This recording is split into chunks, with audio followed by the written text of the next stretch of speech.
en vriende van die vereniging. Ons het op die raad besluit om die nuusbrief bietjie te verander in die vorm van videoetjies wat ons vir julle gaan uitstuur, dat ons kyk daardeur of ons nie meer van u kan bereik nie. Nou, vandag gaan ek hoofsaaklik met u gesels oor die jaar vorentoe en hoe dit gaan werk. Ek wil heel eerstens vir die sterkte toewens vir die jaar vorentoe en al die aktiwiteite wat in die takke en streke gaan plaasvind. Ek glo en vertrou dat dit op 'n baie hoë standaard en 'n baie lekker geleenthede gaan wees. U gaan sien dat ons deurlopend vir u kort nuusbrokkies gaan gee van die verskillende departemente in die vereniging rakende wat daar binne gebeur.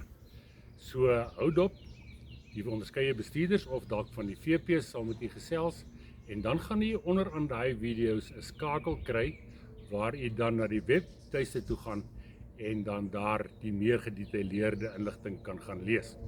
So vir vandag wil ek net weer u herinner aan ons buffeljagkompetisie.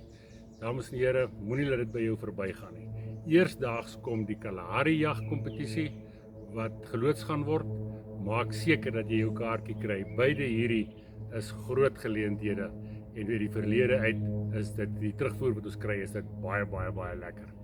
So sterkte vir wat voorlê. Ons gesels vinnig weer en onthou, hou dop, daar gaan 'n klomp klein videoetjies kom met skakels na die onderskeie onderwerpe toe op die webwerf. Baie dankie, sterkte.